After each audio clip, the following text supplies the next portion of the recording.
लीजिए भैया, काफ़ी मैसेज काफ़ी कॉल के बाद आज से हम स्टार्ट कर रहे हैं फार्मास्यूटिकल ऑर्गेनिक केमिस्ट्री थर्ड को। फार्मास्यूटिकल ऑर्गेनिक केमिस्ट्री थर्ड जो कि हमारा बी फार्म फोर्थ सेमेस्टर का एक पूरी तरह से बुक है। पूरे 5 बुक है, मैंने 4 बुक पढ़ाना स्टार्ट कर दिया है, 5वां बचा था। आज से हम इसको भी स्टार्ट कर रहे हैं और कोशिश करें आज से हम जल्दी जल्दी हर चीज़ों को कवर कर दें। एग्जाम के पहले आपका पूरा सिलेबस कंप्लीट करने की हम कोशिश भी करेंगे। तो चलिए स्टार्ट करते हैं टॉपिक हेटेरोसाइक्लिक कंपाउंड जो कि हमारा यूनिट थर्ड है। तो यूनिट थर्ड आज से हम स्टार्ट कर रहे हैं। तो पहले यूनिट थर्ड का स्टार्ट कर रहे हैं, पहले यूनिट फर्स्ट और यूनिट 2 क्यों नहीं पढ़ा रहे हैं? तो देखो मतलब यूनिट थर्ड को स्टार्ट करने का 2 कारण है। अब वो कारण क्या है, वो बता दीजिए पहले। तो वो 2 कारण देखो, पहले का क्या है। पहला कारण ये है कि हेटेरोसाइक्लिक कंपाउंड का आपको यूज करना है मेडिसिनल केमिस्ट्री को पढ़ने में भी। तो आपको मेडिसिनल केमिस्ट्री में बोले तो पढ़ने में आसानी मिलेगी, इसलिए इसको हम जल्दी से स्टार्ट कर रहे हैं पहले ये। और दूसरी चीज कि हेटेरोसाइक्लिक जो आपको यूनिट 3 ये दिख रहा है, ये काफी सिंपल टॉपिक है, छोटा टॉपिक है, बहुत जल्दी से खत्म भी हो जाएगा। तो ये 2 कारण हैं और इन 2 कारण की वजह से सबसे पहले हम स्टार्ट कर रहे हैं हमारा हेटेरोसाइक्लिक कंपाउंड को, ठीक है, यूनिट थर्ड को। तो चलिए स्टार्ट करते हैं आज का टॉपिक अपना हेटेरोसाइक्लिक कंपाउंड। अब आपको समझना है कि हेटेरोसाइक्लिक कंपाउंड होता क्या है। अब उस हेटेरोसाइक्लिक कंपाउंड को समझने से पहले आपको यह समझना पड़ेगा भैया साइक्लिक कंपाउंड क्या होता है। जब आप साइक्लिक कंपाउंड को समझ जाओगे, मतलब हेटेरोसाइक्लिक कंपाउंड को समझने से पहले आपको समझना पड़ेगा साइक्लिक कंपाउंड क्या होता है। जब आप साइक्लिक कंपाउंड को समझ जाओगे तो आपको हेटेरोसाइक्लिक कंपाउंड बहुत आसानी से अपने आप समझ में आ जाएगा। तो चलिए आपको पहले समझाते हैं कि हमारा साइक्लिक कंपाउंड क्या होता है। तो देखो साइक्लिक कंपाउंड क्या होता है। साइक्लिक कंपाउंड देखो, साइक्लिक कंपाउंड वो कंपाउंड होते हैं जिसमें पहला कार्बन आखिरी वाले कार्बन से जुड़ा होता है। क्या मैंने बोला? साइक्लिक कंपाउंड वो कंपाउंड होते हैं जिसमें पहला कार्बन अपने आखिरी वाले कार्बन से क्या होता है, जुड़ा होता है, और एक बंद फिगर बोलो तो क्लोज फिगर बन जाएगा। जाहिर सी बात है, देखो आपको समझाते हैं। से 1 2 3 ये एग्जांपल्स आपको दिख रहे होंगे। ये जो एग्जांपल्स ये हमारे किसके एग्जांपल है? साइक्लिक कंपाउंड के एग्जांपल है। कैसे? अगर हम इसमें देखो 1 2 3 कार्बन है, अगर हम इसको पहला कार्बन माने, तीसरा वाला आखिरी कार्बन कौन होगा? ये। और दोनों एक दूसरे से आपस में क्या हुए हैं? जुड़े हुए हैं। और जुड़े हुए तो भैया एक क्लोज फिगर भी बना हुआ है, देख लो। और जुड़ेंगे तो भैया क्लोज फिगर बनेगा ही बनेगा। तो मैं देखो मतलब ये क्या है, ये हमारा क्या बनेगा? साइक्लिक कंपाउंड है। मतलब साइक्लिक कंपाउंड क्या है? साइक्लिक कंपाउंड वो कंपाउंड होते हैं जिसमें पहला कार्बन अपने आखिरी कार्बन से क्या होता है? जुड़ा होता है। तो देखो इसमें पहला कार्बन आखिरी कार्बन से जुड़ा हुआ है। तो इसमें देखते हैं, तो इसमें पहला कार्बन आखिरी कार्बन जुड़ा हुआ है। अब कहो किसको पहला किसको आखिरी माने? तो भैया कोई को भी पहला मान लो, कोई को भी आखिरी मान लो। चलो इसको हम अगर पहला माने, इसको पहला मानोगे तो इसको दूसरा मानोगे, इसको तीसरा मानोगे, चौथा मानोगे, इसको पांचवा। तो पहला पांचवा देखो आपस में एक दूसरे से जुड़े हुए हैं। तो मतलब साइक्लिक कंपाउंड वो कंपाउंड होते हैं जिसमें पहला कार्बन अपने आखिरी कार्बन से क्या होता है? आपस में एक दूसरे से अटैच होते हैं। तो इस प्रकार के कंपाउंड को हम क्या बोलते हैं? साइक्लिक कंपाउंड के नाम से जानते हैं। अब समझाते हैं आपको हम हेटेरोसाइक्लिक कंपाउंड क्या होता है। हेटेरोसाइक्लिक कंपाउंड वो कंपाउंड होते हैं, सुनो क्या, अगर साइक्लिक कंपाउंड में हम कोई हेटेरो एटम को जोड़ दें, मैंने क्या बोला कि जो आपको साइक्लिक कंपाउंड दिख रहे हैं, अगर हम इसमें कोई हेटेरो एटम को जोड़ दें तो हमारा जो कंपाउंड बनके तैयार होगा उसका नाम है हेटेरोसाइक्लिक कंपाउंड। अब आपके दिमाग में तुरंत एक क्वेश्चन बनता है कि सर हेटेरो एटम क्या होता है? आप एक नया चीज डालिए। साइक्लिक कंपाउंड को समझ में आया? मतलब साइक्लिक कंपाउंड में अगर हम जोड़ दे, कोई हेटेरो एटम को जोड़ दे, तो हमारा जो कंपाउंड बनके तैयार होगा उसका नाम होगा हेटेरोसाइक्लिक कंपाउंड। समझ आ गया आपको? अब आपके दिमाग में तुरंत क्वेश्चन बनता होगा कि ये हेटेरो एटम क्या है? अब एक नया नाम आ गया। अब इसको पहले समझाइए, तो आपको समझाते हैं हेटेरो एटम क्या होता है। सुनो, हेटेरो एटम क्या होता है? कार्बन को छोड़कर जो कार्बन को छोड़कर जो एटम्स होंगे हमारे, वो क्या होंगे? हेटेरो एटम होते हैं। जैसे हमारे नाइट्रोजन हो गए, सल्फर हो गए, ऑक्सीजन हो गए, ये सब क्या है? हमारे हेटेरो एटम है। मतलब कार्बन को छोड़ दिया जाए तो जो हमारे एटम अटैच होंगे वो क्या होंगे? हमारे हेटेरो एटम के नाम से उनको हम जानते हैं। अब जैसे अब समझाया, मतलब हेटेरोसाइक्लिक कंपाउंड समझाया। हेटेरोसाइक्लिक कंपाउंड का मतलब अगर किसी साइक्लिक कंपाउंड में हम कोई हेटेरो एटम जोड़ दें, मतलब ऑक्सीजन जोड़ दें, नाइट्रोजन को जोड़ दें, सल्फर को जोड़ दें, कुछ भी जोड़ दें, तो हमारा जो कंपाउंड उनके तैयार हो, क्या बोलेंगे? हम हेटेरोसाइक्लिक कंपाउंड बोलेंगे। और उसका एग्जांपल, हेटेरोसाइक्लिक कंपाउंड का एग्जांपल हमारा ये रहा है। अब देखो जैसे ये, अगर ये जो आपको दिख रहा है साइक्लिक कंपाउंड, इस साइक्लिक कंपाउंड में इस कार्बन को हटा दें, यहाँ से हटा के यहाँ पे क्या जोड़ दें? हम ऑक्सीजन जोड़ दें। तो भैया ऑक्सीजन क्या है? हेटेरो एटम है। हमने इस कंपाउंड में क्या जोड़ दिया? हेटेरो एटम जोड़ा हुआ है। हेटेरो एटम कौन है? ऑक्सीजन। तो हमारा क्या बनकर तैयार हो गया? ये साइक्लिक हेटेरोसाइक्लिक कंपाउंड बनके तैयार हो गया। ठीक है, ये वाला देखो, इसमें इस कार्बन को हटाया, यहाँ पे क्या लगा दिया? सल्फर लगा दिया। तो हमारा क्या हो गया? हमारा हेटेरोसाइक्लिक कंपाउंड हो गया। इसमें देखो यहाँ से इस कार्बन को हटाया, यहाँ पे क्या लगा दिया? भैया नाइट्रोजन लगा दिया। तो ये भी हमारा क्या हो गया? हेटेरोसाइक्लिक कंपाउंड हो गया। देखो बहुत सिंपल है, बहुत आसानी है, आपको इसे समझ में आ रही होगी। तो मतलब आपको समझ में तो आया ना पहले कि हेटेरोसाइक्लिक कंपाउंड होते क्या है। हेटेरोसाइक्लिक कंपाउंड का मतलब अगर हम साइक्लिक कंपाउंड में कोई हेटेरो एटम को अटैच करा दें, जोड़ दें, तो हमारा जो कंपाउंड बनके तैयार होगा उसका नाम क्या है? Heterocyclic compound. अब कहोगे सर इस जो हेटेरोसाइक्लिक कंपाउंड, इसका नाम बता, इसका नाम क्या है? तो सुनो, अभी आने वाला जो वीडियो 2 होगा, जो लेक्चर 2 हम डालेंगे, उसमें आपको यही तो पढ़ना है, नॉमेनक्लेचर, कैसे नाम बताएंगे, इन सब हेटेरोसाइक्लिक कंपाउंड का नाम कैसे डिसाइड करते हैं, आपको यही सब चीज पूरा हमको बताना है। ठीक है, 1 बाय 1 आपको पूरा नाम लिखने आ जाएगा, आप हर चीज का नाम देख के आसानी से लिख सकते हो। अरे इसका नाम तो ये होता है, कुछ कॉमन नेम होंगे उसको आपको याद रखना पड़ेगा, तो अब इसका कॉमन नेम भी होते हैं, कुछ हमारे आईपीएससी नेम भी होते हैं, तो उसको आपको याद करना पड़ेगा। ठीक है, तो चलो आपको मैं अभी समझा दूंगा कि इसका नाम क्या है। अभी तो मुझे बस आपको बताया है कि हेटेरोसाइक्लिक कंपाउंड होते क्या है। ठीक है, ये आपको अभी हम आगे बताएंगे इसका नाम क्या क्या है। पहले आप बस ये समझो कि हेटेरोसाइक्लिक कंपाउंड होते क्या है। ठीक है, हेटेरोसाइक्लिक कंपाउंड क्या होता है ये आपको समझना है। अब देखो उसके दूसरे नंबर पर लिखा हुआ है क्लासिफिकेशन। क्लासिफिकेशन का मतलब हेटेरोसाइक्लिक कंपाउंड कितने टाइप के होते हैं उनको बताइए।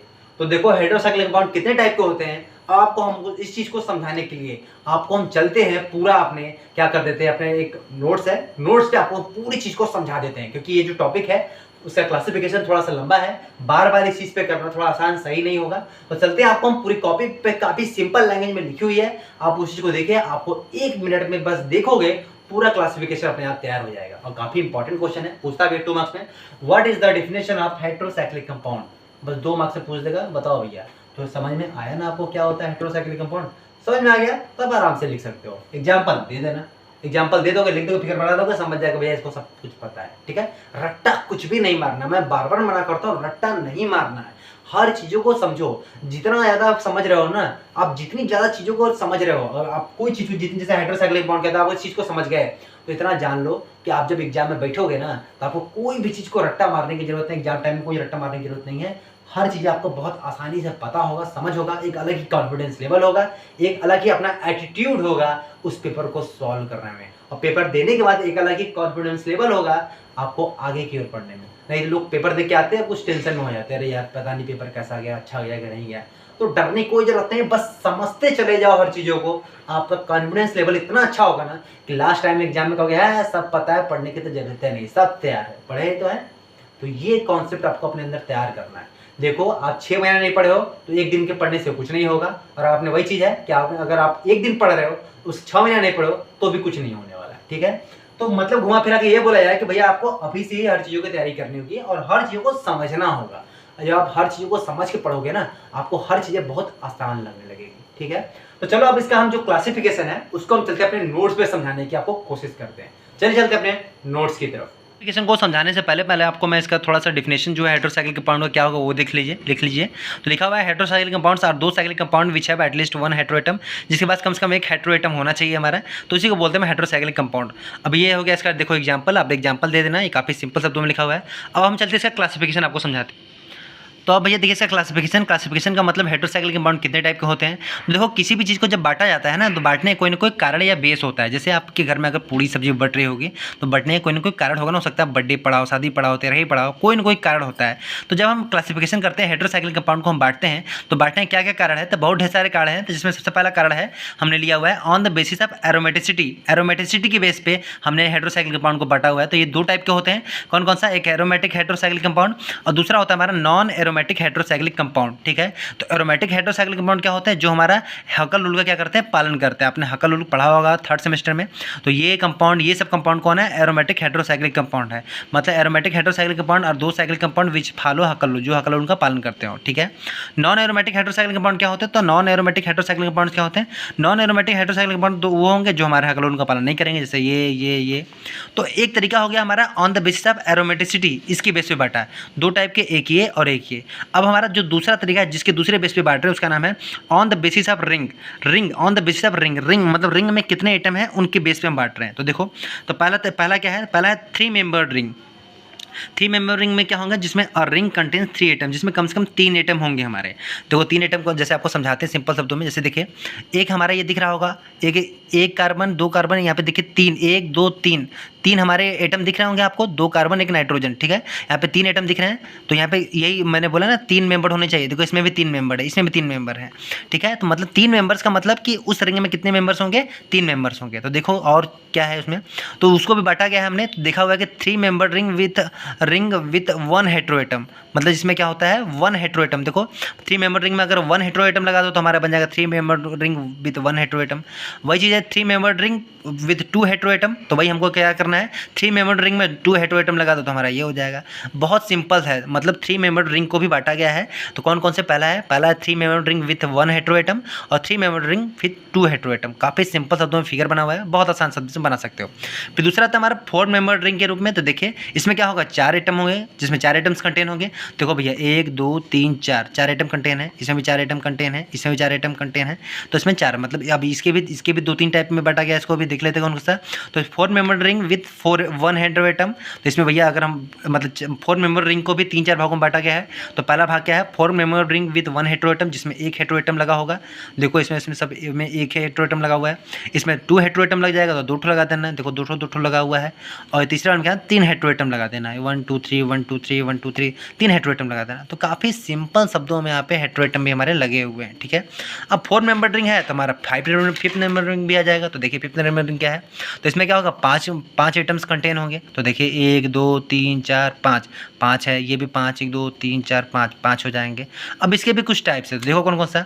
तो 5 members ring with one heteroatom, अगर इसमें 1 हेटेरोएटम लगा दो। अब इसमें क्या हो जाएगा 2 हेटेरोएटम लगा दो। तो इसमें 5 मेंबर रिंग विथ 3 हेटेरोएटम के साथ 3 हेटेरोएटम लगा दो यहाँ पे। तो ये सब तरीके हैं बांटने के। तो 5 मेंबर रिंग विथ 4 हेटेरोएटम के साथ लगा दो तो इसमें 4 हेटेरोएटम लग जाएंगे हमारे। तो काफ़ी सिंपल शब्दों में यहाँ पे लगे हुए हैं, काफ़ी सिंपल शब्दों में यहाँ पे लिखा हुआ है, ठीक है। अब इसी तरीके से आप 6 वाला भी है, 6 वाला आप आसानी से कर सकते हो। क्या करना है 6 मेंबर रिंग जिसमें 6 आइटम होंगे। तो बस कुछ नहीं 6 member ring with one heteroatom. 6 member दूसरे वाले में क्या हो जाएगा हमारा बांट दो इसको 6 मेंबर विथ 2 हेटेरोएटम, 2 हेटेरोएटम यहाँ पे 1 ठो लगा देना, यहाँ सल्फर लगा देना। इसको खुद से आप अपनी कोशिश करिए करने की, बहुत सिंपल है, बहुत आसान है। थर्ड वाले में लिख देना 6 मेंबर रिंग फिर 3 हेटेरोएटम फिर लगा देना, 6 मेंबर रिंग फिर 4 हेटेरोएटम 4 हेटेरोएटम लगा देना, 6 मेंबर रिंग विथ 5 में हेटेरोएटम 5 हेटेरोएटम लगा देना। तो बहुत सिंपल शब्दों में आप हर चीज़ों को बहुत आसानी से लिख सकते हो, पूरा कॉपी आराम से भर सकते हो, ठीक है। अगर क्वेश्चन आपके क्वेश्चन आ गया और right about the what is heterocyclic compound and it's classification, आप पूरा हमको पता है, पूरा के पूरा 3-4 पन्ना बहुत आसानी से भर सकते हो। तो काफ़ी सिंपल शब्दों में इस चीज़ को लिख सकते हो, आप इसको खुद से करिएगा, बहुत आसान है। चलिए मिलते हैं आपसे नेक्स्ट वीडियो में किसी नए टॉपिक के साथ, तब तक के लिए बाय बाय।